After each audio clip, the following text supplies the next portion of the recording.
resilientes, sejam bem-vindos, sejam bem-vindas. Resiliência Cast, um podcast que traz para você pessoas que têm histórias marcantes, que você pode trazer para dentro da sua vida, da sua metodologia e colocar em prática para você ter uma vida mais leve e mais feliz. Todo o nosso conteúdo e tudo que a gente traz aqui são de pessoas que realmente sabem do que estão falando. Nós não somos novas pessoas que estão com novos conteúdos e querem simplesmente trazer algo para as pessoas para que vocês acreditem. Não, a gente tem certeza, e eu venho batendo isso aqui dentro do Resiliência Humana, que nós somos profissionais e estamos já aqui com embasamentos teóricos e com coisas muito fortes e com provas sociais, trazendo metodologias para você acreditar. E nada melhor que trazer muitas pessoas especiais. Hoje aqui eu tenho uma pessoa que me conhece desde que eu nasci, né? E uma convidada muito boa, eu já apresento para vocês. Mas antes eu peço, compartilha, clica, manda perguntas, ativa a notificação, para a gente poder estar mais junto e trazer mais conteúdos que possam agregar na sua vida. Então hoje o Resiliência Cast vai falar de um tema super importante, que é meu quinto talento pela Gallup, que é o inclusão, né? E a gente vai trazer aqui Michelle Amushi, que é minha prima, e eu conheço ela desde que eu nasci, que na verdade ela conhece desde que eu nasci, e Carola, uma grande amiga, que está chegando aqui para também fazer um trabalho junto conosco para falar de inclusão. Então sejam bem-vindas, é um prazer tê-las aqui. Obrigada. Prazer para mim também.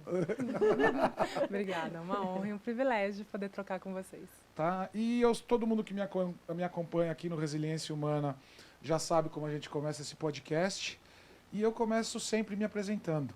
Eu sou Robson Alberto Amushi, filho de Alberto e Udete, libaneses, italianos, portugueses, escravos e índios, que depois de muitas confusões, muitas adversidades, você conhece muitas dessas adversidades da origem da nossa família, não abandonou seus valores. A honestidade, a alegria, a amorosidade, a fé, a família, a saúde, a resiliência, a contribuição, o foco, a determinação. Sou casado com o Jade, tenho 3 filhos, perdi um primeiro, tenho o Rafael e o Rodrigo, né, que são um canceriano e um sagitariano, um oposto do outro, e eu ajudo as pessoas a encontrar o seu caminho, ter uma vida mais abundante e mais leve através do que eu tenho de melhor. E eu te pergunto, quem é você, Michelle? Quem é você, Carola? Fiquem à vontade para quem quiser começar. Carola primeiro, vai, Carola que você primeiro. Eu já conheço. E eu sou novata aqui. Bom, eu sou Carola Videira, sou empreendedora social, mineira de Belo Horizonte, radicada em São Paulo há muitos anos. Criei uma ONG chamada Turma do Giló. Também sou consultora e educadora, sou neurocientista, estudo comportamento humano há décadas. Sou uma mulher branca, tenho 46 anos, hoje eu estou vestindo uma camisa branca com um chale branco e vermelho, tenho cabelos e olhos castanhos. Bom, eu sou Michelle Amushi, o Robson já falou um pouquinho, sou prima do Robson, filha de Jorge e Denise, também de origem libanesa e origem italiana.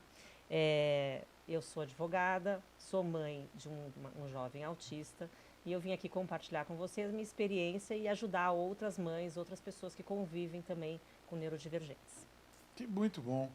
Né? Eu acredito que esse é um tema que a gente tem que agregar, porque cada vez mais a gente está entrando num mundo de grandes diferenças e polaridades, e eu não gosto de deixar isso acontecer. Essa é uma das missões do Resiliência. Eu falo que meu quinto talento, né, tem um livro que chama Descubra Seus Pontos Fortes, e você recebe seus 5 principais talentos, e meu quinto talento é a inclusão. Para mim não importa se você é preto, se você é judeu, se você é gay, se você é... Eu sou amigo de todo mundo. Os caras falam, não é possível que você tenha amigo judeu, você tem amigo muçulmano, você é católico. Como é que você aguenta tudo isso? Eu falei, isso é o Brasil, essa diversidade, e a gente não pode entrar nessa polarização. E aí vem esses meus valores, né?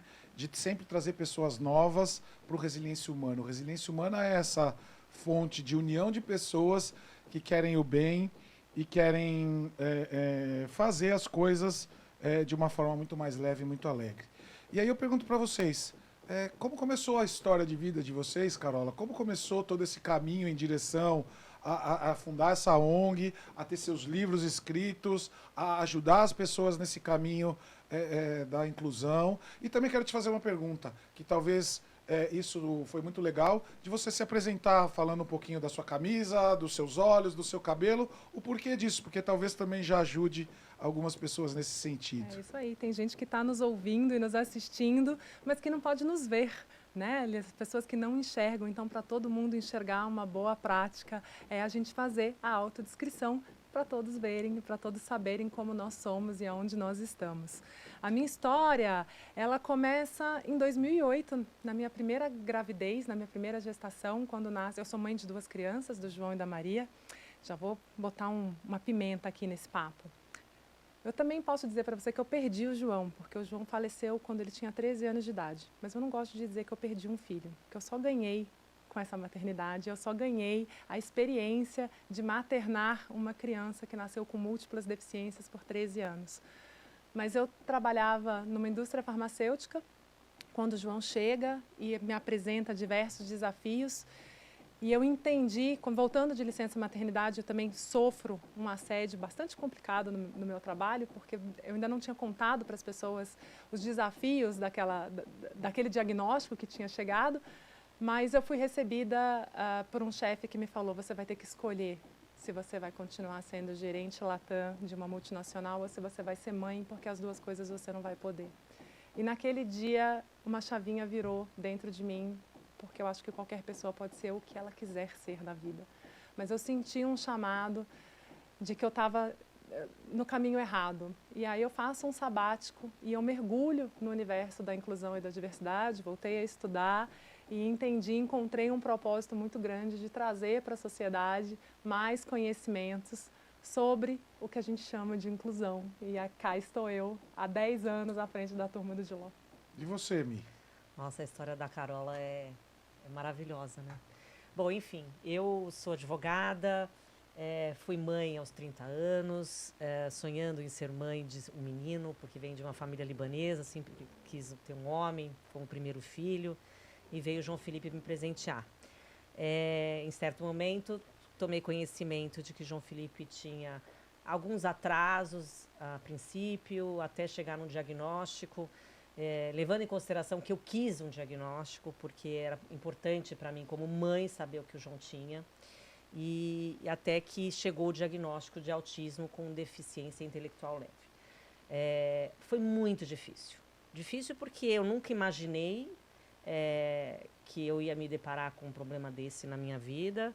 E segundo, que eu tive que também mudar a minha vida toda, que eu também trabalhava no escritório grande, depois eu fui trabalhar numa empresa da família do Ayrton Senna, e aí acabei tendo que mudar o rumo, porque eu queria realmente cuidar do João na medida que eu podia. E entender também, estudar um pouquinho, tive que entender o que era o autismo, porque eu não tinha a menor ideia. E foi um luto muito, muito curto, mas foi intenso. Isso mexe com as estruturas familiares como um todo, desde os avós, dos tios, do pai. O homem, geralmente tem uma dificuldade maior, não vou generalizar, mas tem uma dificuldade maior em também saber que o primeiro filho, tem algum diagnóstico, pode ter algum sofrimento. Eu acho que a gente não pensa no que é um problema, a gente pensa sempre como é que vai ser a vida daquela pessoa dali para frente. E o meu propósito sempre foi olhar para o João e fazer ele feliz. Então, a partir do momento que eu tomei conhecimento do diagnóstico, que me fez bem pessoalmente, eu coloquei como propósito de vida fazer o meu filho feliz. Então, hoje eu sou advogada, trabalho muito para sustentar meus filhos e tenho, assim, tudo que eu fizer nessa vida vai ser para ele. Então, essa é a minha missão. Essa é a minha missão. Não que a minha filha, também tenho a minha filha Isadora, que é uma jovem maravilhosa, uma mulher maravilhosa que está se formando agora, e ela quer fazer medicina, e eu acho que não tem ninguém na área de saúde na minha família. Então, eu acho que a entrada dela na área de saúde também é uma resposta ao cuidado com o João. Então, assim, é uma preocupação indireta, mas é uma preocupação direta. E é uma habilidade que ela aprendeu também com a vida, né? Cuidar do João, estar perto dele, estar tá acompanhando o crescimento dele, enfim. Uma das É frases da minha palestra é: a sua maior dor, a sua maior angústia está diretamente ligada ao seu propósito. É. As pessoas às vezes têm uma grande dificuldade de olhar para a sua dor, para aquilo que está sofrendo, mas quando elas se permitem olhar para aquilo, aquilo meio que vira uma missão e uma contribuição da sua transformação. Eu gosto de uma outra frase que fala assim: o seu óbvio pode ser o milagre de alguém. Né? E vocês duas, e eu me emociono na história das duas, contando uma dor que vocês tiveram, né? Essa lacuna de não saber o que aconteceu, e depois de buscar conhecimento e ferramentas, capacidades, habilidades, hoje vocês estão aí à frente para tocar um projeto lindo que está nascendo hoje aqui, se Deus quiser, para a gente alcançar mais vidas e transformar mais gente dentro daquilo que é o óbvio para a gente. Né? A minha dor também foi eu passar por uma experiência ruim, de uma experiência de uma bariátrica, onde eu quase morri, fiquei meses na UTI e ruim, e depois dali de transformar todas as minhas dores, porque que eu comia, porque que eu me escondia, porque que eu estava ficando doente, fui através do autoconhecimento, e hoje a gente criou o Resiliência Humana. E vocês contando, eu lembro a história de um paciente que estava aqui ontem, que descobriu que o filho, com 14 anos, estava com um tumor no braço. E ele estava reclamando justamente disso, dessa lacuna de não saber o que o filho dele tinha realmente. Porque não tinha saído se era benigno ou maligno. E essa espera, agora eu entendo o que você fala, né? De saber o diagnóstico e o que meu filho tem, para poder dali saber o caminho que eu sigo. Né? E aí a gente trabalhou ali muito a aceitação, a gratidão, por que está passando por aquilo, qual que é o aprendizado que tem que tomar. E aí ele estava aqui, tinha duas outras pessoas gravando aqui no espaço do Resiliência Humana. Aqui é o espaço do Resiliência Humana e a gente aloca esse espaço para outras pessoas gravarem. Ela estava gravando, era uma neurocientista. Ela falou, vamos almoçar todo mundo junto?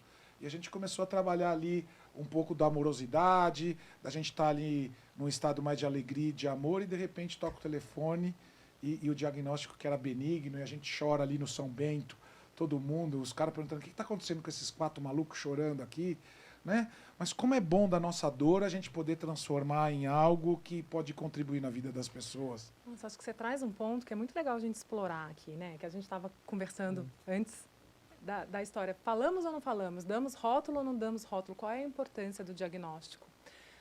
Mas quando a gente perde alguma coisa, e eu falo aqui, a perda é do filho, né, idealizado, daquela expectativa, porque chega uma notícia, olha, tem alguma coisa que foge da curva, tem alguma coisa de diferente. Eu não gosto da palavra, às vezes a gente escuta ele, não é normal. Né? Eu falo, defina normal. Para uma neurocientista, normal não existe. Né? Não existe certo e errado. Não existe certo e errado. E aí, mas qual a importância de se nomear? E acho que a Michelle até abre falando da filha dela, é a importância da saúde. Quando a gente tem a perspectiva de um diagnóstico atrelado à saúde, para a gente saber como tratar, quais os caminhos, ele é extremamente importante. Mas do ponto de vista social, ele cai num estereótipo. Muito legal essa separação, né? Então, assim, a gente tem que, sim, a gente precisa nomear isso para saber como que a gente vai conduzir aquela situação do ponto de vista da saúde, mas a gente tem que tomar muito cuidado do ponto de vista social para não colocar uma pessoa dentro de um rótulo ou dentro de uma caixinha, porque caixinha não é para gente, caixinha é para medicamento. Eu acho que o diagnóstico veio para trazer como é que eu ia lidar com aquela situação, porque no fundo, nós pais, a gente quando resolve ser pai, a gente é de uma ignorância tremenda. Não tem manual, né? Não tem manual, não adianta vovó falar, olha, tem que fazer isso, vovô falar aquilo, não adianta, é aquele momento. O parto já é uma grande novidade para nós mulheres, né? Quer dizer, cesárea ou não cesárea, é tudo uma grande novidade. Então, o diagnóstico veio trazer para mim um ponto de partida. Não só de saúde, mas também de comportamental também. Porque como é que eu ia lidar com aquilo nessas circunstâncias? Quer dizer, será que eu falaria para as pessoas? Será que eu não falaria? Será que eu tinha direitos em relação a isso? Será que eu não tinha? Então, eu tive que ir atrás de todas essas informações e enquadrar aquilo que cabia a mim, como mãe, que era bom para mim, né? E passei por vários preconceitos, passei por várias situações desagradáveis, mas também passei por várias situações lindas, né? Hoje o João tem 21 anos. E hoje, o meu trabalho com ele, hoje, é a inclusão nas no segundo passo, que é na vida adulta, que eu estou achando dificílimo, porque não tem cartilha também. E às vezes eu me deparo com situações muito complicadas com as empresas, com as universidades. Então, não consegui ainda colocar ele na universidade. Então, é muito difícil a inclusão. Uma coisa é uma inclusão na fase durante a criança, quando é criança. Quando é adulto, nós entramos numa outra fase. Eu acho que é aí que vocês podem, assim, me trazer um pouquinho do conhecimento de vocês. Como é que a gente faz isso? Como é que a gente aborda isso? Como é que a gente encaminha esses jovens? Porque não é só o meu filho. São milhares, né? São milhares, centenas exatamente. De milhares. E a Carola me trouxe algumas informações, porque conversando com ela a gente aprende, né? Sem dúvida. Então ela me trouxe uma informação que é muito interessante. O que eu falo, mas e a meritocracia? Como é que funciona nessa situação, né? E ela trouxe para mim argumentos que eu concordei, mas ainda não absorvi. Então a gente quer escutar isso, porque agora tu tá curioso dessas informações. Só pra vocês saberem, elas saíram antes pra almoçar, não me convidaram. Tô brincando, convidaram. Convidei, ainda falei que era meu convidado. Eu estava ali em atendimento numa mentoria com um grande empresário aí pra gente potencializar os resultados dele, mas aí não deu pra almoçar. Mas se eu queria participar, a gente abria a conversa do almoço, então que vocês falaram, a gente conversou várias coisas lá que queria falar. Eu falei, vamos já falar lá no podcast, porque é um monte de coisa interessante. E vocês têm experiências dentro das empresas. Você como mentor, como coaching, etc. E ela como consultora na área de inclusão. Então, assim, é importante trazer isso para o público também, essa informação. Porque eu, na minha concepção, como empresária, né? Eu tenho um escritório de advocacia, temos 8 advogados, etc. No meu conceito, ali eu não tenho espaço para o neurodivergente, mas eu tenho espaço para outro. Então, assim, não sei. Eu preciso descobrir, né? Então, acho que é por isso que essa conversa foi interessante. Eu queria trazer para vocês. Nossa, ela jogou a responsabilidade todinha para cima de mim. É mas óbvio. Vamos pra cima. Você que é a técnica no assunto. Eu comecei falando para a gente refletir sobre o que é inclusão. Porque quando a gente traz essa palavra, e é muito cultural do Brasil, a inclusão está automaticamente relacionada a pessoas com deficiências ou neurodivergentes. E esse não é o conceito correto de inclusão. Inclusão é uma necessidade básica de todo e qualquer ser humano. Cidadão. Né? O cérebro da gente precisa se sentir pertencente a qualquer grupo ou a qualquer espaço que nós estejamos. Então, inclusão é um processo, não tem receita de bolo. Eu adoraria poder te dizer, olha, a partir desta fase ou desta idade, você faça isso, isso, isso. Tendo ou não tendo um diagnóstico, sendo ou não sendo. Uma mãe, como você costuma dizer, né, uma mãe típica que tem um filho sem deficiência, também tem os seus dilemas na fase adulta, e a gente não tem uma receita de bolo para isso. Então, partindo do pressuposto que todo mundo precisa ser incluído, que inclusão é um processo, que a inclusão mais difícil que a gente tem no mundo hoje chama-se inclusão de pensamento. Somos quase 8 bilhões de seres humanos. São 8 bilhões de verdades. São 8 bilhões de pontos de vista e experiências únicas. Todo mundo, de alguma maneira, precisa ser incluído. Então, o que a gente está falando é sobre meio do caminho. Chegar ao meio do caminho, de uma maneira que fique bom para todos os lados. Porque a gente vive num país e num mundo extremamente polarizado, extremamente dividido, onde a sua opinião vale menos do que a minha. Né? As pessoas estão querendo impor as suas opiniões contra a opinião dos outros, sem conseguir entender como é que a gente faz esse equilíbrio. Como é que pode todo mundo continuar dentro das suas crenças, das suas culturas, das suas ideologias, dos seus gostos, mas sem tanta desigualdade e sem prejudicar o outro. Porque quando a gente está prejudicando alguém, a gente está prejudicando a si mesmo. Aqui eu vou deixar para outro especialista, que eu sei que ele gosta do autoconhecimento por esse caminho, mas a gente está se prejudicando. Com certeza. E eu também costumo dizer que enquanto uma pessoa não couber no mundo, ninguém cabe. O mundo precisa ser feito para toda essa diversidade que somos, que temos. E aí vem a sua pergunta. O adultecer, né? O que é o adultecer para a neurociência? É simplesmente a sua capacidade de se tornar autônomo. E aí, diante do seu desafio com o seu filho, que também volta, quando você fala, na minha empresa não cabe um neurodivergente, será? Porque a gente está colocando os neurodivergentes dentro de um mesmo rótulo, né? E não cabem. Existem pessoas com TDAH leve, existem pessoas com TDAH mais complexo, existem diversos, a gente não fala mais em grau de autismo, a gente fala em nível de suporte. Até por isso é um espectro tão grande, com tantas variáveis, que eu não posso dizer se aquela pessoa é 1, 2 ou 3, né? Como a gente também já falou aqui, quais são as suas dificuldades? Só que o que a gente enxerga primeiro no outro, principalmente quando o outro não é semelhante a gente, quando a gente percebe, tem um estranhamento, aquela pessoa é diferente de mim, eu estou enxergando só as diferenças e eu não faço nenhum esforço para ver quais são as habilidades. Então, qualquer empresa, qualquer universidade, esse mundo autônomo que recebe pessoas, ela precisa ser capaz de olhar quais são as habilidades e as potencialidades daquele sujeito para poder ver aonde ele se encaixa aqui.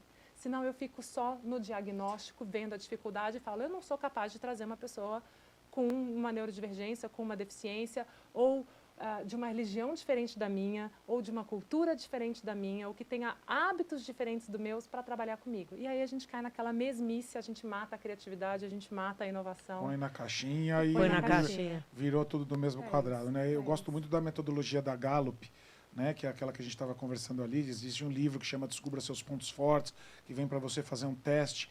E a Gallup fala que a sua sequência de talentos, que são 34 grupos de temas de talento, você é uma em 33 milhões de pessoas. Eu gosto muito de uma frase que fala, você é insubstituível porque é você. E a gente descobriu que cada um tem a sua singularidade, a sua capacidade. E eu ainda trago mais, eu só consigo olhar para o copo meio cheio. Eu odeio ficar olhando para problemas, desafios. Eu gosto de olhar para soluções, inovações. É o meu primeiro talento esse, tá? Para mim é inovação, como a gente pode resolver isso. Para tudo existe uma solução. Basta a gente se juntar com pessoas diferentes, de lugares diferentes, profissões diferentes, que é o que a gente está fazendo aqui, em busca de algo novo, né? E eu trago ainda os pilares sistêmicos de Bert Helling, que ele fala que o primeiro pilar e o mais importante é o pertencimento. Quando a gente exclui alguém, a gente está trazendo toda essa dor para dentro do sistema. Então, a gente incluir as pessoas do jeito que eles são, com a sua singularidade, com as suas potências, suas capacidades, aquilo que ele tem de melhor. Existe um lugar para cada uma das pessoas. Que foi aquilo que a gente conversou lá atrás, né? Quando a gente eu criei a sala do podcast, a Michelle foi uma das primeiras a vir aqui e falou, nossa, vamos gravar, tem um monte de ideia. E ela falou, posso trazer o Joãozinho aqui, para ele começar a ficar aqui só para olhar, para ver. Então, é incluir ele aqui e ver o que ele consegue, dentro de tudo aqui, manejar, ou gravar, ou tirar uma foto. E através dessa inclusão dele aqui dentro, né, entender quais são as habilidades dele e a partir disso direcionar ele para essa vida adulta. Exato. Porque se você for trazer, vou dar um exemplo meu. Meu pai quis um engenheiro, um médico, um advogado. É os três. Ele queria um médico, um engenheiro, um advogado. Faltou dentista, não teve filho para dentista. Eu caí na engenharia, mas eu caí lá num lugar que eu não gostava. E como é que eu descobri que eu não gostava? Fazendo. Né? E dali eu entrei numa grande dor, um buraco dentro do peito. Eu gostava de ir na obra para fazer bagunça. Né? Eu pegava um radinho, lá 80 homens fazendo a obra, punha ali um forró. Eu gostava de pessoas, mas eu ainda também não sabia do que eu era capaz, do que eu gostava e do que eu poderia alcançar. Né? Então, eu acho que, e você pode me corrigir, da construção dentro dessa coisa da inclusão é também ir fazendo erro e acerto. O que ele gosta, o que não é, o que é capaz e não. Exato. Não é nesse caminho? Totalmente nesse caminho. Mas como é que funciona nas empresas, assim? Porque, assim, como é que funciona na contratação? Eles olham as habilidades? Eles, assim, vamos pensar no mercado real. E depois eu quero entender também como é que fica o mundo, né? Você esteve agora na ONU e falou sobre inclusão. Como é que ficou esse entendimento também para o mundo, não só para a minha esfera pessoal, né? Eu acho que quando a gente fala de empresa, a gente tem que lembrar sempre que a gente está falando de pessoas, porque empresas são feitas de pessoas. Né? Eu começo de uma das minhas palestras, empresas são feitas de pessoas. E aí a gente vai trabalhar. Então eu falo, não tem como desassociar. Eu falo, quem contrata, quem conduz são as empresas. E são as pessoas que precisam olhar para esse processo de como elas estão contratando e como elas estão desenvolvendo as pessoas que elas já têm. Primeiro ponto, é importantíssimo lembrar que 70% das deficiências são invisíveis. Então, as empresas têm muito mais pessoas com deficiências do que elas imaginam, mas elas só não estão vendo. né? A gente se incomoda mais, o nosso cérebro tem aquele incômodo do que eu estou vendo e ele passa é mais fácil ali você no ver que um ele não deficiente está vendo. físico Exato, do que um... né? Então, assim, ela já existe, a inclusão de pessoas com deficiência, ela está para quase todos os espaços. Não é um grupo minoritário de números, é minoria de oportunidades, não de número. No Brasil, 18% da população, segundo o último censo, tem algum tipo de deficiência, sendo que as invisíveis não são mapeadas no censo. Então, esse São número muito mais. é muito maior. De que ano é isso, você sabe? Do ano passado, Tá. de 2023. Segundo o último censo de 2023, a gente tem 18% das que a gente enxerga. Então, Gosto de dados. também. Cientista adora um dado. Mas então, assim, Michele, quando a gente está falando de desenvolvimento pessoal. E as empresas já encontram uma grande dificuldade no mercado de trabalho quando a gente fala de gerações, que é outro processo de inclusão. Né? E elas estão sempre achando argumentos que deponham contra as pessoas. Então, aquele grupo eu não vou contratar porque eles não vão saber fazer o trabalho, aquele outro grupo As é muito gerações, ativista, né? aquela geração não quer fazer nada. E aí a gente se prende na fala que a gente teve aqui. Olha, vamos pensar lá nos nossos pais, você na engenharia. A questão do erro, da tentativa e do erro. A gente vive numa cultura que não permite o erro. Mas o cérebro só aprende se ele errar. Então, a gente precisa tentar, a gente precisa experimentar. O trazer as pessoas e simplesmente falar, você não serve, você não cabe aqui, Já é uma exclusão. é uma exclusão horrorosa. E a gente também tem aqui uma coisa que é insustentável financeiramente. O custo desse turnover, o custo dessa demissão é altíssimo. Eu vou prejudicar a minha cultura empresarial e eu não vou dar a chance de desenvolver ou de conhecer aquela pessoa porque simplesmente às vezes eu preciso mudar ela de lugar. Eu tenho um talento. E a gente Ele já está dentro. A gente está tirando os talentos quando a gente fica preso no ele tem que fazer isso. Olha, isso ele não faz. Mas ele é um excelente, ele não vai ser um bom engenheiro. Poderia até, né, exercitar, mas vai ter um câncer lá na frente, um infarto lá na frente, vai ser infeliz como engenheiro. Mas se lá atrás ele já tivesse percebido que o talento dele era com pessoas e que ele gostava de se comunicar e ele tivesse tido essa oportunidade, o processo talvez tivesse acontecido antes, esse processo de transformação. Então as empresas precisam estar abertas a mudanças. E abertas ao erro, e abertas a olharem as pessoas como as pessoas são. Eu não tenho crítica de ter passado pela engenharia, porque eu precisei passar para a erro, né? engenharia para depois ir lá para o Brás, para depois trabalhar com festas e baladas, até ter uma grande adversidade, que foi essa minha experiência da bariátrica, para depois chegar no autoconhecimento. Mas se eu não tivesse passado por cada fase, que é isso que você está falando, talvez eu não estaria aqui hoje.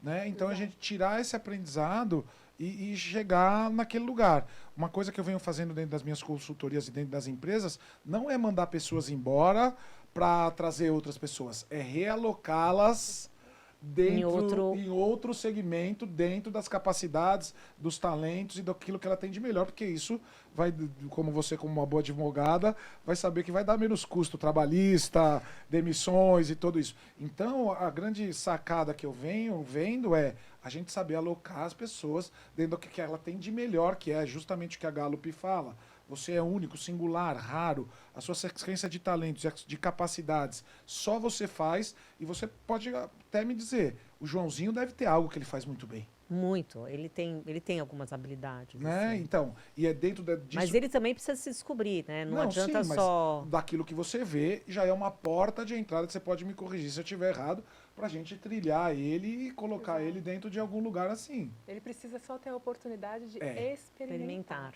Né?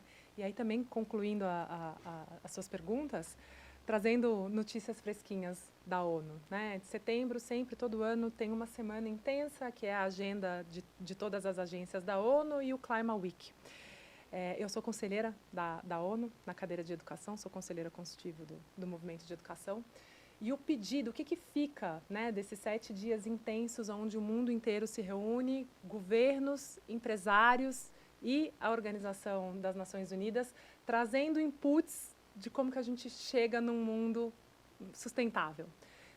A primeira recomendação, para a gente parar de colocar também as pautas em caixinhas. Hoje no mercado eles falam de ESG ou ASG, né? Environment, que é a pauta ambiental, a social e a questão de governança. Então, é como se tivessem 3 caixinhas diferentes. Um departamento da empresa olhando para as questões ambientais, outras para as sociais e outras para a governança. Não pode ser assim. É unir tudo? É unir tudo. Elas não andam separadas. Então, o termo que a gente mais falou durante essa semana foi injustiça climática. Por que trazer justiça antes do clima? Porque Injustiça ou justiça? Justiça climática. O que nós precisamos caminhar enquanto organizações públicas ou privadas é para corrigir uma questão de justiça climática. Sem dúvida nenhuma, o problema do clima é um problema de sobrevivência humana. Na frente, mas se a gente escancarada. não envolver as pessoas na pauta ambiental, a gente não corrige o mundo. E por que justiça climática? Então, é parar, não vamos olhar só para meio ambiente, vamos trazer as pessoas junto. Porque quando você inverte o termo, a injustiça climática, as primeiras pessoas que vão sofrer a problemática do clima são mulheres, crianças, pessoas negras, idosos, os indígenas e as pessoas com deficiência. Mas a gente não pode achar que a pauta da inclusão e da diversidade ela esteja numa caixinha. Ela é transversal à governança, ela é transversal ao meio ambiente, ela é transversal às pautas sociais. Então, a gente precisa olhar de uma maneira 360, que tem muito a ver com o autoconhecimento e a neurociência. A gente não pode olhar para nenhum indivíduo sobre uma única perspectiva. A gente tem que olhar para ele como um todo, né, de uma maneira holística, da onde ele vem, quem é essa família, quais são os desafios que ele enfrenta, para onde ele quer ir, e a gente fazer essa análise de um todo e não de um pedacinho fragmentado. Como eu aprendi, é o macro e o micro, né? Então, vocês, assim, olhar sempre o macro. E é interessante, né? Porque a gente, quando a gente vê uma pessoa, qualquer pessoa, né? A gente nunca olha a pessoa no seu contexto global. Até porque tem muita gente que nem se abre, ela nem deixa esse espaço, né? Ela se coloca num espaço reservado e você não consegue entrar nisso e você acaba julgando aquela pessoa de forma equivocada porque você não conhece o histórico que vem por trás. Agora, como é que a gente faz, Carol e Robson, como é que a gente pode, dentro do nosso dia a dia, trazer tudo isso de forma conjunta? É uma pergunta difícil. Eu posso contar uma história que aconteceu na minha escola, do meu filho? Não vou dar o nome aqui, a gente sabe quem que é, para preservar quem que é. Mas eu estava ali numa reunião de família da escola do meu filho. Sim? E aí estava eu e minha esposa, e as crianças já chegam, tudo se une naquela bagunça, e de repente chegou uma pessoa, uma criança com deficiência, e uma outra criança que é muito amiga do meu filho. E aí, automaticamente, as crianças sentaram e os pais sentaram ao lado. Né? E papo vai, papo vem, a gente fez ali, foi muito legal lá dentro da escola, mas quando a gente sai, qual que foi a primeira coisa que meu filho pergunta? Pai, por que o fulaninho tem 2 mães e não tem um papai? E aí, na sequência, ele já falou... Eu posso fazer uma outra pergunta? Meu filho é muito perguntador, né? 7, 8 anos. Que é a fase das questões. Por quê? E ele fala, por que o outro fulaninho não tem um braço? A Jade, minha esposa, para quem não sabe, vocês que a conheceram aqui, já me deu um cutucão assim e falou, se vira. E eu falei para ela com respeito, na hora, dentro da capacidade que eu tinha, e falei, sabe, filho, nós somos assim. Mas lá é de uma outra maneira. E nada nos impede de estarmos próximos deles e poder contribuir com o que a gente tem de melhor e que eles contribuam na nossa vida com o que eles têm de melhor. Foi uma resposta ótima. E aí, olha, educativa. olha o que aconteceu, tá? Quem que é o melhor amigo dessa pessoa que tem as 2 mães e desse menino que não tem o braço? Seu filho. Meu filho. Né? Por quê? Ali a gente abriu o diálogo. Ali a gente já deu um outro olhar para eles.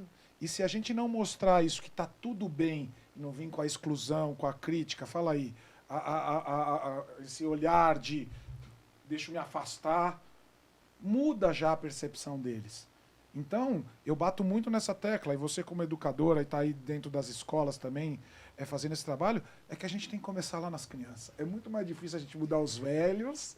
Claro, Né? com certeza. A gente perpetua as nossas crenças e os nossos mitos nas nossas crianças. É isso aí. E acho que aqui talvez esteja a grande beleza desse podcast de levar para tantas pessoas um pouquinho de informação. Porque eu entendo e compreendo todas as gerações que vieram antes de mim, o conhecimento que eles tinham e como eles lidavam com essa situação. Você está me contando a história do seu filho, eu estou lembrando da minha adolescência, que a primeira vez que eu vi uma pessoa com síndrome de Down, eu perguntei para minha mãe, o que aquela pessoa tem? E a minha mãe fez... Não tinha informação. Não fala. Tipo, fala baixo. Essa pessoa é doente. E eu também vivi isso com o meu filho, que também se chamava João. João nunca andou, nunca falou. E eu estava no shopping com ele, ele devia ter uns 5 anos, empurrando a cadeira de rodas. E eu vejo uma criança, também de uns 4, 5 anos, curiosíssimo, né? Olhando aquela criança numa cadeira de rodas, tipo, é igual a mim, mas está numa cadeira de rodas. E ele perguntou para a mãe, por que aquele menino não anda? E a mãe reproduziu a minha mãe. Ela se abaixou ali, virou de costas, tipo, tirando o filho dela da cena e falando, porque ele é doente. E ali eu falei assim, eu tenho a responsabilidade de compartilhar o que eu aprendi na minha vida. E eu dei a volta, empurrei a cadeira, parei de frente para a mãe com a criança, me abaixei para falar com a criança no mesmo nível e falei, oi, tudo bem? Meu nome é Carolina, eu vim te explicar por que meu filho não anda. Eu falei, olha meu cabelo é escuro, o cabelo da sua mãe é claro, sua mãe é loira. Tem gente que é mais alta, tem gente que é mais baixa, tem gente que anda e tem gente que não anda. Como você falou assim, ali é assim porque existe essa diversidade toda no mundo. E às vezes é até interessante a gente, enquanto pais, quando a gente não sabe o que responder, sabendo que a gente tem um preconceito enraizado, é mais honesto a gente falar, eu não sei. Vamos pesquisar isso juntos. Porque senão a gente reproduz e a gente vai ensinar essa criança. O sistema de crença. O sistema de crença, o sistema dos vieses. Né? E aí, assim, só para achar engraçado também, minha filha, que é uma pessoa sem deficiência, um dia entrou no elevador, olhou para um homem e falou assim, você tem um neném dentro da sua barriga? Naquela hora eu queria abrir um buraco no chão, entrar, porque era só uma barriga, uma barriga grande. E uma criança, na cabeça não tem dela, julgamento, ela não tem. Ela faz a pergunta querendo uma resposta. Tipo, me explique. Então é muito melhor a gente explicar da maneira correta, da maneira que o mundo é hoje, com as informações que a gente tem, do que a gente passar uma crença. E cada vez mais abrir esse assunto. Né? Porque ainda tem muitas pessoas que têm dificuldades. Né? Nossa, eu vivi isso, também não vou citar nomes, mas é engraçado. Quando eu descobri que o João tinha um atraso e tudo mais, o médico falou, olha, vamos colocar numa escola X. Ele estava numa escola bilíngue, não conseguia falar, então vamos colocar numa escola X. Fui para essa escola X. Cheguei na escola, eu sofri sérios preconceitos, mas sérios. Os pais tiravam os filhos de perto do meu filho, porque meu filho ainda não falava, meu filho ainda era muito pequenininho, ele era um doce, mas ele não tinha ainda a mesma energia que os outros tinham. Então, assim, os pais percebiam e tiravam os filhos de perto dele, né?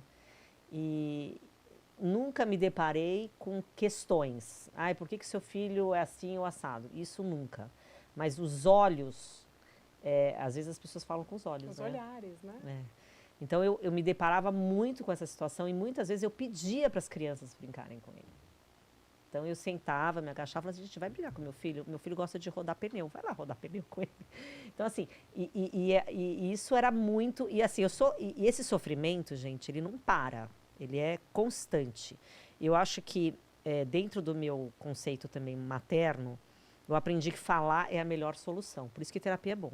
Né? Porque a gente fala, a gente exterioriza aquilo que está nos incomodando, e aquilo vai virando um hábito, aquilo vai virando uma coisa recorrente que vai naturalizando ao longo do tempo.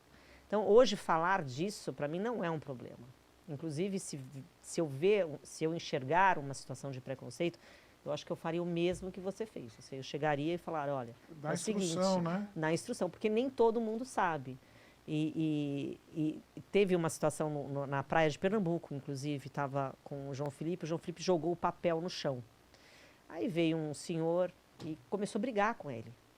Né? Ele tinha, sei lá, 13 anos, 12 anos na época. E começou a brigar com ele, ele entrou num momento de repetição, e aí eu fui automaticamente fui acolhê-lo. No momento que eu fui acolher, eu cheguei pro senhor e falei assim, o senhor está falando com uma criança autista. O senhor sabe o que o senhor fez? O senhor pensou antes de dar bronca? O senhor analisou antes de vir chamar a atenção dele?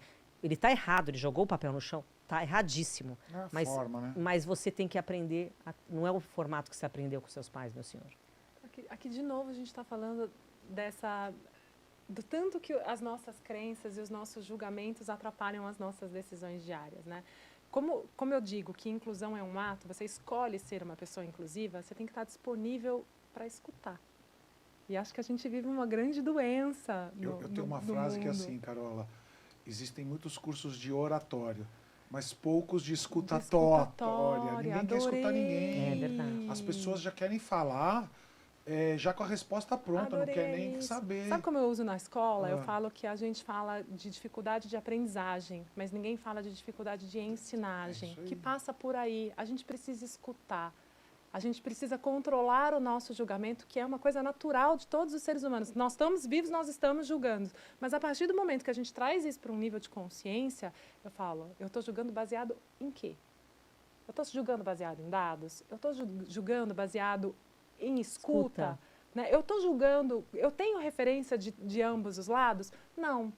Então, eu pego a minha experiência e eu vou dar a bronca naquela pessoa, porque na minha experiência, certo, estou eu de dar a bronca numa pessoa estranha que jogou um papel no meio da rua, né? Então, acho que aqui a grande dica que fica é escutem mais. Eu gosto muito de uma coisa que existem dois estados de consciência. Um de sofrimento e um de amor e beleza. Toda vez que a gente está num estado de sofrimento, a gente está com a crítica, com o julgamento, com o futuro ou o passado e não aqui no presente, porque se a gente não estiver no presente, a gente não escuta, e incoerente. Exato. O que é a incoerência, para a gente pegar isso como uma força maior? Eu tenho meus valores, meu sistema de crenças, que me gera um pensamento, que me gera uma fala, que me gera um sentimento e uma ação. O que está acontecendo com as pessoas? E aí você traga isso daí que você falou, como é bom fazer terapia, e eu bato o tempo todo, autoconhecimento liberta. Autoconhecimento liberta. É essa bandeira que eu levanto, tá? Da gente se conhecer e saber lidar com a gente mesmo para a gente não reagir. A reação é um ato burro. A ação consciente é algo... é cerebral. Ele é burro, mas ele é cerebral e às vezes a gente não dá conta dele. Vamos defender a amígdala lá. A amígdala cerebral tá lá e às vezes a gente precisa relaxar a amígdala e existe caminhos para a gente fazer isso relaxar e a gente fala isso dali para frente, que é a respiração. Eu adoro a respiração, a gente tem de terça-feira aqui. Então a gente está coerente. Tá? O que eu vejo que as pessoas não estão? Elas sabem e têm valores, elas criam um pensamento dentro de si, elas guardam isso para dentro, elas travam na emoção e a ação sai como? Totalmente errado. Então se você quer estar num estado bom, aceitação, gratidão. Você está a serviço da vida. Sabe qual que é o maior aprendizado que eu tenho com o seu Roberto, meu pai? Sabe o que ele falava no Brasil na 25, junto com o seu Jorge? Eles nunca perguntavam o que eles iam ganhar. Eles perguntavam, como eu posso te ajudar? Então é estar a serviço da vida e poder contribuir na vida do outro em cima do que ele está precisando. E depois eles iam falar de negócio, de tecido. Eu falava, meu pai não fica enrolando para fazer uma venda. Mas era aquele serviço e estando ali presente que fazia ele fazer a venda. Olha que sabedoria do seu pai. Eu trabalho, né, no terceiro setor e eu faço parte de um grupo internacional de filantropia e de cultura de doação. E nós somos orientados, toda vez que a gente vai se comunicar com uma pessoa nova, a fazer duas perguntas. A primeira, qual é a sua paixão? E a segunda, como eu posso te ajudar? É isso. Acabou. Quando você se coloca nisso... Era um bom vendedor. Era um excelente vendedor. Escutativa. Isso chama-se escutativa. Eu estou disponível para você. Quero te escutar para ver como juntos Se a gente pode fazer uma ajudar. conexão. Né? Hoje vem no mundo dos negócios, do networking. Não é ser interesseiro, é ser interessante. Exato. Né? E só você vai ser interessante dando essa sua singularidade, a sua raridade, esse seu melhor para a pessoa, para que você dando para ela possa oferecer o seu. Então, quando chegar alguém nesse sentido, é a gente poder entender o que ela precisa de ajuda para a gente poder oferecer um caminho para ela. Né? E, através disso, a gente poder seguir. E sabe que a gente começou? A gente passou por uma grande dificuldade aí nos últimos 3 meses. A gente ficou com a página do Resiliência Humana fora do ar. Eu comentei né? com ela. E muito engraçado que eu tenho uma coisa que é aquilo que eu te falei, de sempre olhar para o positivo, o que, é que eu tenho para aprender com isso, qual que é a limpeza e quais são os comportamentos meus, autorresponsabilidade radical, que eu tenho para aprender comigo, para isso voltar e eu corrigir. Quando eu falei isso, qual que foi sempre a minha missão, o que, que eu mais amo? Ajudar as pessoas. Já dá para perceber que o Resiliência aqui, a gente contribui com conteúdo de qualidade gratuito para as pessoas, para elas saberem lidar com essas emoções. E eu falei, como eu posso, nesse meio entre essa minha dificuldade, criar algo novo? E aí a gente criou uma página nova que chama Ajudar, que é ajude.ar. A gente registrou, se você for entrar, que são captação de recurso financeiro para ajudar pessoas e crianças que são excluídas. E quando eu pus minha energia nesse novo projeto, que é fazer o bem sem olhar a quem, independente de quem seja, de que tem, para fazer ele pertencer, porque a inclusão, como eu já falei, é meu quinto talento e eu tenho que trazer isso para as pessoas, a gente criou uma nova empresa que está dando mais certo que o próprio Resiliência, que tem 10 anos em um ano. Tem um histórico da criança que você me mostrou. Isso. Vocês conseguiram arrecadar uns mil. A gente conseguiu arrecadar já 350 mil reais em menos de 45 dias.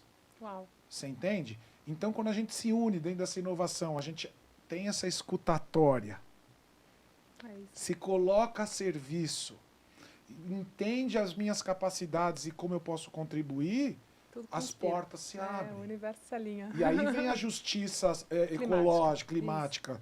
Né? Eu ia falar ecológica, que vai circular e já vai chegar coisas, outros momentos. Então, todo mundo está entendendo que se a gente não se unir, né? Por que a gente sobreviveu lá na época das cavernas?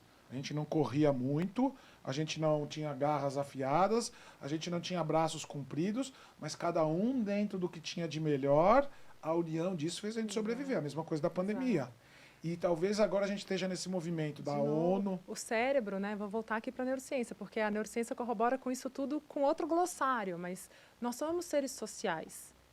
E como seres sociais, nós precisamos um dos outros para sobreviver e perpetuar a nossa espécie. É isso. Só que a gente enveredou por um caminho de egoísmo, de ego,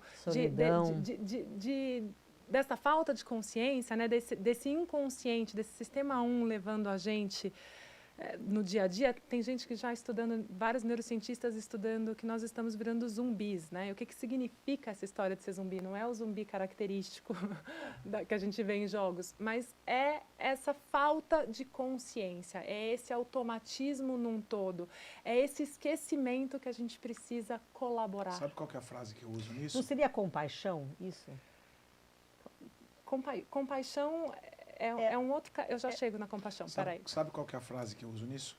Estão querendo robotizar os humanos e humanizar as máquinas. As máquinas, E a gente não pode deixar isso acontecer. E a tecnologia, ela está ganhando tanto valor porque ela está olhando para a neurociência, ela é baseada na neurociência. Toda a inteligência artificial é baseada nisso. E tentando trazer exatamente o que nós estamos perdendo. Então, ou a gente acorda, né? E olha para isso com outros olhos, com os olhos do autoconhecimento, do que eu preciso fazer aqui, por que eu estou aqui, e puxando aqui a compaixão. Eu vou usar o glossário da neurociência também. São duas palavras que a gente precisa ter Porque, na minha ignorância, é muito parecido com o que você trouxe. Um pouquinho mais, olhar o outro, mas tem uma para a neurociência, são duas palavras que a gente precisa entender. O que é empatia e o que é compaixão. Então, a empatia para a neurociência não é se colocar no lugar do outro. Eu não consigo me colocar no seu lugar. Eu não passei por uma cirurgia bariátrica e fiquei quantos dias na UTI? Fiquei 2 meses. 2 meses na UTI. Eu nunca vou saber o que é isso. Então, eu não consigo me colocar no seu lugar. Você não teve um filho como o João, né? Você não é uma mulher, você não sabe o que é ser uma mulher. Então, a gente não consegue se colocar no lugar do outro. Para a neurociência, se colocar no lugar do outro é sobre você conseguir se conectar com a dor do outro. E para isso você precisa se conectar com a sua própria dor. E a compaixão passa por uma das coisas mais difíceis do autoconhecimento, que é a autocompaixão. Você só pode ter compaixão pelo outro se você tem por você mesmo. Então você tem que se reconhecer humano, você tem que ser capaz de se acolher, você tem que ser capaz de Parar de ser exigente com você Exato, mesma. porque a nossa conversa mental é eu sou burro, eu sou infinita. idiota, né? Eu não devia ter feito Autossabotagem. isso, autossabotagem. Mas pro outro, você é a melhor amiga. Pro outro, você tá ali, não, querido, você é incrível, você não fez nada errado, para de se boicotar. Mas você faz o auto-boicote. Então, a autocompaixão verdadeira, ela só acontece quando você é capaz de desenvolver com você. Ou seja, quem tem que dar tem que ser muito evoluído. A autocompaixão está seguindo em grandes estudos, em grandes centros educacionais, como uma solução junto com a gratidão para crise, para cura de depressão, crise do pânico e muito mais. A gente pode dar dica aqui, quem quiser, tem um livro maravilhoso de claro, autocompaixão, da Christian Neff, chama Autocompaixão, maravilhoso. Eu falo com a autocompaixão como assim, a gente tem muitos pensamentos autossabotadores e limitantes, né? Tem um estudo aí que parece que é mais de 70%, 80% de pensamentos autodestrutivos. 90% dos nossos pensamentos são os pensamentos dos dias anteriores e quase 80% deles são ruins. Tá vendo? Olha, 80%? Você tá Gente do céu. E aí, o que eu criei? Como é que eu mudo isso? Acordo de manhã cantando aqui, ó, We Pray. A consciência. Você precisa acionar a consciência e ir amassando o mato dessa sinapse para Eu criei uma metodologia. Quem que é hoje a sua melhor amiga? Juliana Bonfá. A Juliana Bonfá. Quando a Juliana Bonfá te pede um bom conselho, como é que você dá esse bom conselho para ela? Eu dou com amor. Às vezes firme, às vezes verdadeiro, às vezes gentil, às vezes ser um pouquinho mais dura. Como a gente tem esse mundo de pensamentos aí autodestrutivos e autossabotantes, já que você dá bons conselhos para Juliana Bonfá, por que você não se dá bons conselhos? A gente não se dá bons conselhos. E aí eu criei uma técnica, que é uma ancoragem da programação neurolinguística.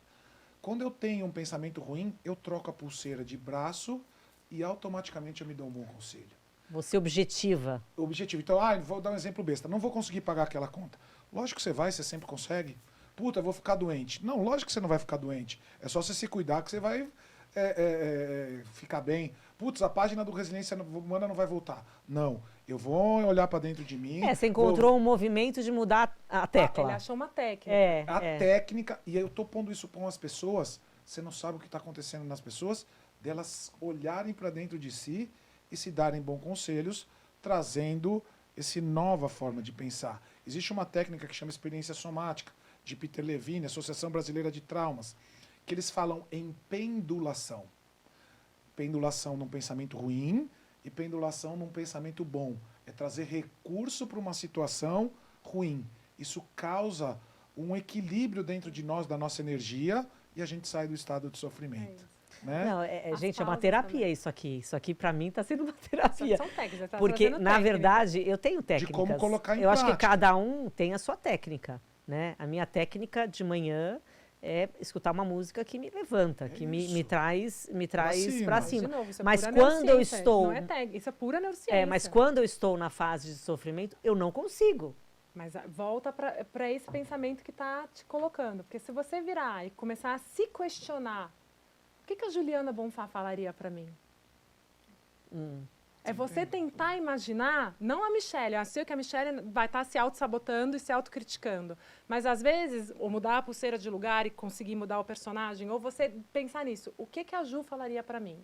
Ou o que outra pessoa... Às vezes eu não quero ouvir a Ju. Você não quer ouvir, mas o que ela falaria se ela soubesse? Não precisa ser a Ju, pode ser qualquer um. Não, qualquer pessoa, às vezes eu não quero ouvir. Será que ela estaria sendo tão crítica? Qual que é o conselho que eu me daria? Toda hora eu faço uma pergunta para mim comigo, mesmo. Né? Se isso fosse com alguém, se a minha filha estivesse passando por isso, que conselho que eu daria para ela? Você não seria tão crítica.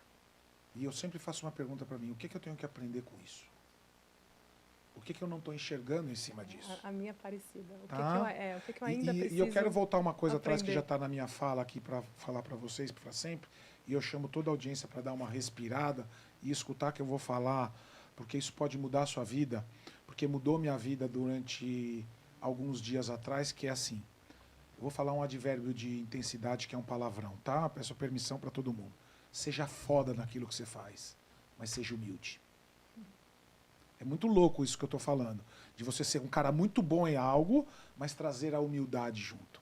Às vezes a gente deixa esse ego, eu chamo do ego ruim, e o ego bom. O ego ruim eu chamo de eu vou dominar o mundo. né? O ego bom, eu falo assim, vamos juntos dominar o mundo. Né? Então, de você trazer essas conexões, você trazer a sua contribuição dentro do que você tem de melhor e não guardar a cartinha na manga, mas mesmo assim sendo humilde. Quando você traz a humildade, você traz, posso aprender algo novo, posso escutar uma dor de uma pessoa que eu nunca tive. Né? Eu gosto muito do livro Ordens da Ajuda, tá? Que ele fala, eu só posso ajudar alguém naquilo que eu já passei. Né? Às vezes a pessoa chega para mim e fala, você me ajuda com meu filho adolescente? Eu falo, não. Eu nunca tive um filho adolescente, mas eu tenho uma psicóloga aqui, uma terapeuta, que já passou com filho adolescente, que pode te instruir melhor nisso. E aqui você tem que controlar o seu ego, porque dependendo, não, claro que eu posso, eu estudei, eu sou um baita psicólogo, eu posso ajudar com qualquer caso. Não. Então, é trazer essa coisa do ser muito bom no que você fala, para não falar o palavrão de novo, mas trazer a humildade, a escutatória, essa coisa da inclusão e de cada um, né, a diferença de cada um pode contribuir dentro de você e você tem algo para aprender com ele. Gente, foi uma aula, foi uma terapia. Tô amando, ficaria aqui horas. Eu te falei que é simples. É simples. Ela estava toda assustada aqui e eu já convido alguém, né? Eu venho trabalhando pessoas para serem e colocar a sua voz para o mundo, para levantar a sua bandeira através da comunicação, das redes sociais, usar essa rede social que está fazendo a gente ficar burro para coisas boas. Né? Outro dia eu estava num grande programa de televisão e a pessoa assim, você acha que as mídias sociais vão fazer a gente ficar mais ignorante? Não, eu falei, depende de como a gente usá-las. Para mim ela é uma ferramenta ótima, onde eu levo autoconhecimento e coisas boas. Então a gente tem que se unir para produzir conteúdos bons, que deixe a gente parar de restringir nosso vocabulário, nossa capacitação, nosso conhecimento, para transformar isso em sabedoria, para deixar para as próximas gerações. O que mais me perguntam dentro de empresa e de escola é se eu acho que a tecnologia vai roubar os empregos ou se eu acho que a tecnologia faz mal para a educação das crianças. E eu vou na mesma linha que você, eu falo, em absoluto. Ela está aqui para facilitar a vida de todos nós. Surfar em cima disso. Mas nós precisamos ser educados para o uso da tecnologia, tanto nas escolas com as crianças, porque o uso excessivo também dentro. Tudo que é excesso é ruim, tudo, absolutamente mas às vezes não é tudo. nem um excesso, é você não saber usar. Exato. Eu falo assim, isso você também acaba sofrendo, e a gente precisa olhar para isso, porque senão nós vamos ser excluídos digitalmente. O mundo já é digital, então a gente precisa se digitalizar, mas com conhecimento e com sabedoria, com criticidade, para a gente saber quais são os benefícios disso e não os malefícios. Eu gosto de contar uma historinha muito legal que aconteceu também no colégio do meu filho. Meu filho chegava todo feliz para ir... Quando tem adaptação para entrar na escola, alguns pais têm muita dificuldade, né? Porque a criança ainda é muito apegada à figura materna. Né? Meu filhinho está lá 2 anos e meio, eu falo, vem com o papai. Mamãe, cadê a mamãe? Cadê a mamãe? Não quer nem saber do pai, né? Depois eu aprendi que mais pra frente ele vai colar em mim e vai largar a mãe. Né? Eles vão pulando um pouquinho em pouquinho. Mas meu filho chegava muito feliz na escola. Mas muito feliz mesmo. E a professora falou assim, deixa eu te perguntar um negócio. Por que seu filho vai toda hora na mochila e põe a mãozinha no coração com algumas coisas e depois volta todo feliz e cantando?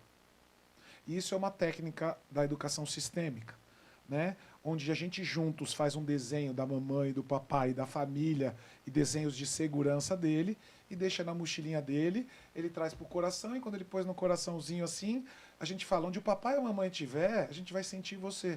E eles se sentem seguros. E aí a gente pôs 5 fotos assim em cima da mesa do meu filho e falou, pega 3 fotos. Isso pode ser um desenho, uma foto. Sempre que você sentir saudade e insegurança da mamãe e do papai, põe essa fotinha no coração e o papai e a mamãe, onde tiver, vão lembrar de você. E ele ia toda hora na mochilinha. E a hora que eu contei isso para a professora, ela falou assim, você pode fazer com todos os pais? E eu fiz com todos os pais. E de ano em ano, agora eu faço essa aula nesse colégio para os pais novos. Por que eu estou contando essa história? Existem caminhos que a gente pode criar, que ainda talvez a gente nem exista, mas se a gente se unir para fazer esse seu caminho, que ainda para você parece um pouco pesado, se torne mais fácil para as pessoas. Mas para isso acontecer, a gente precisa escutar e aprender e testar, como você disse. É isso.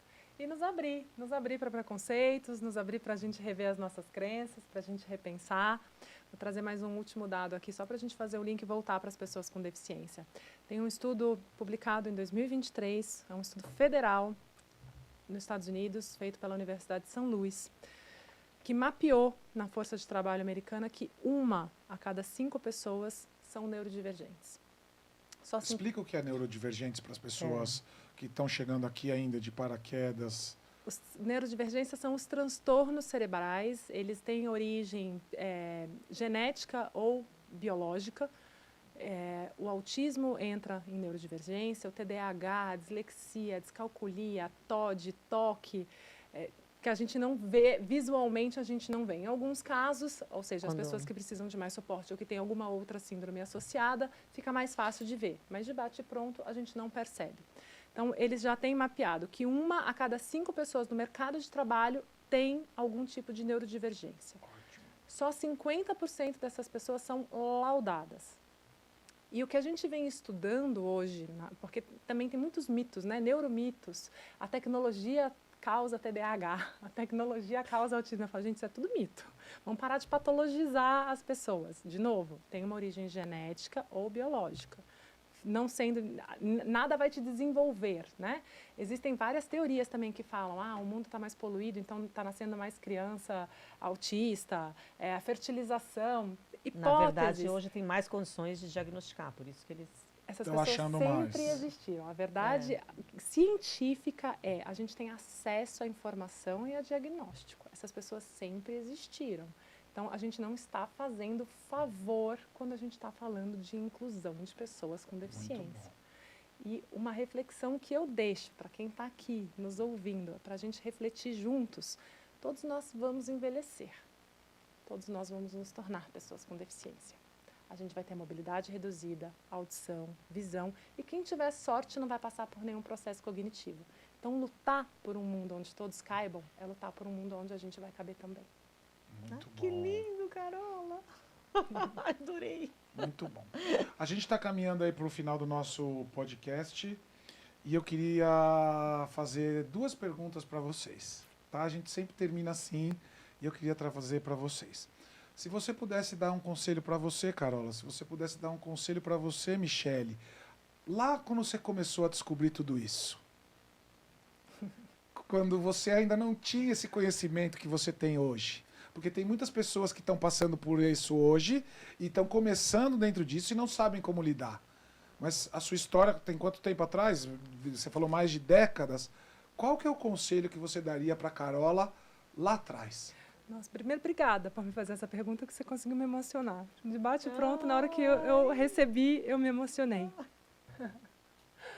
Eu falaria para a Carolina que ela nunca vai estar sozinha e que ela só precisa ser amiga do tempo, porque tudo vai dar certo.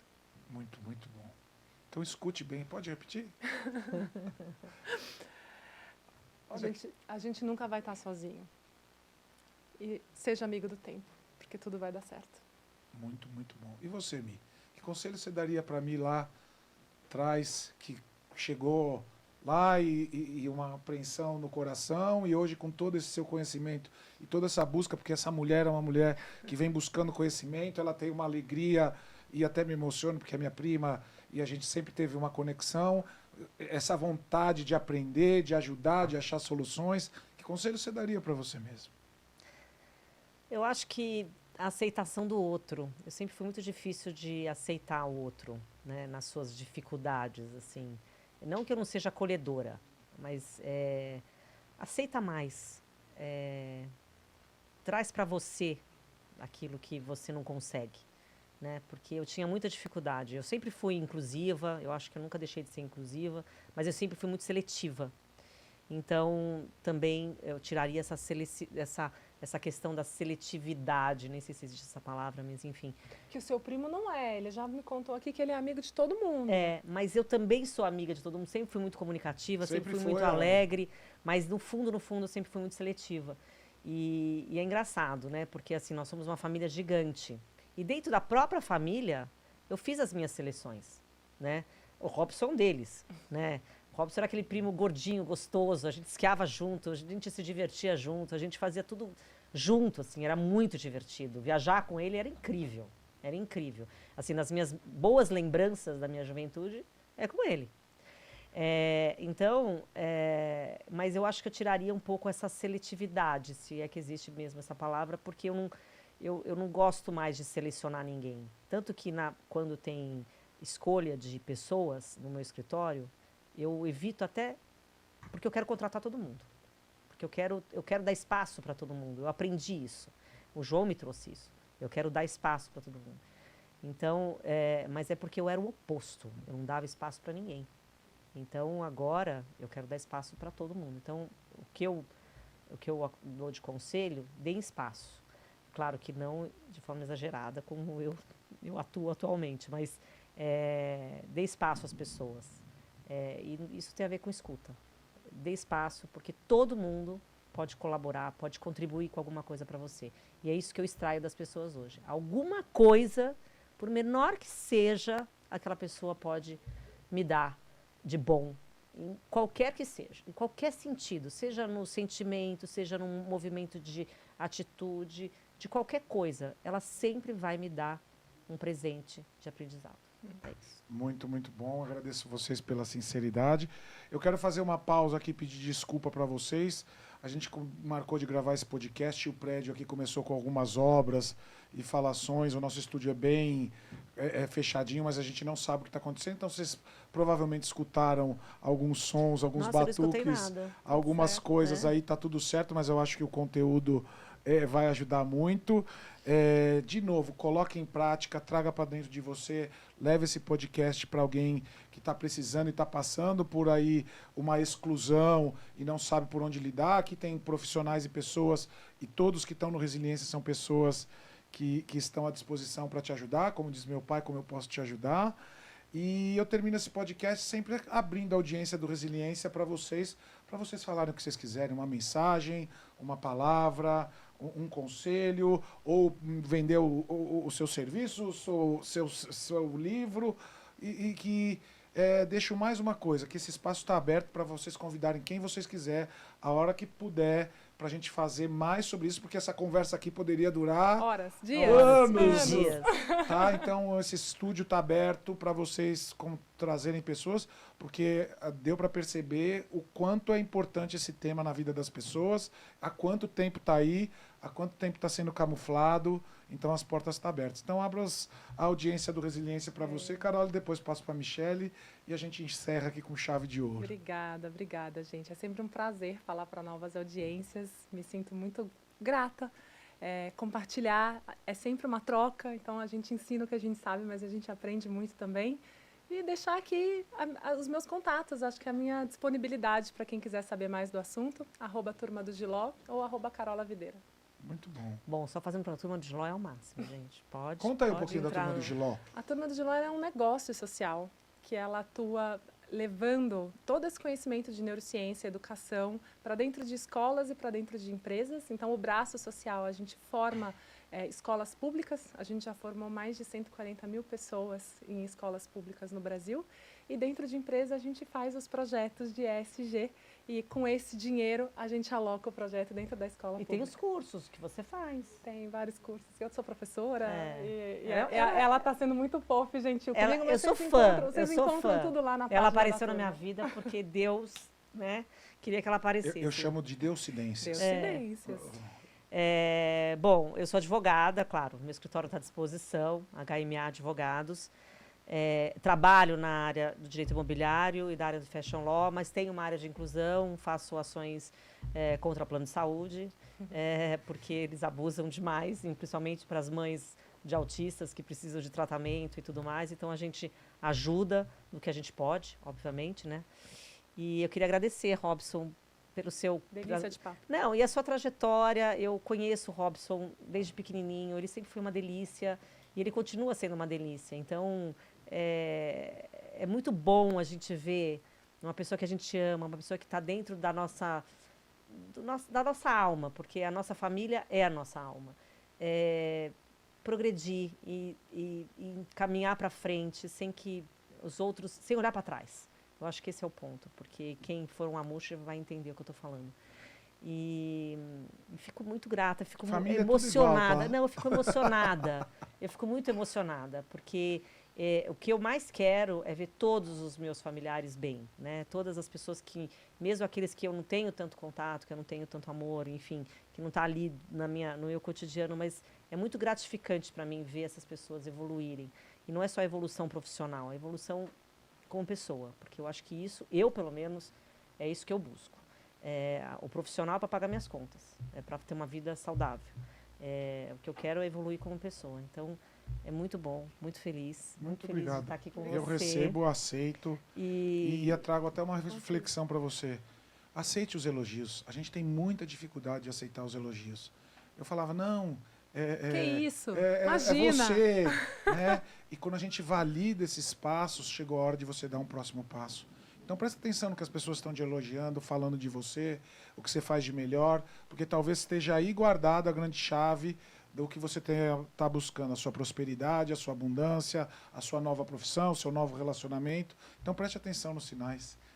Não é isso? É isso. Então eu quero agradecer de coração, de novo o espaço do Resiliência Humana está aberto, e eu quero agradecer a vocês por estar nos acompanhando. Pega alguma coisinha aqui, põe em prática, vai conhecer o trabalho de todo mundo. Nós estamos à disposição, comenta, critica, faz o que você quiser. E muito obrigado por mais aqui, até o próximo, foi um prazer, viu? Tchau, tchau. Tchau, tchau.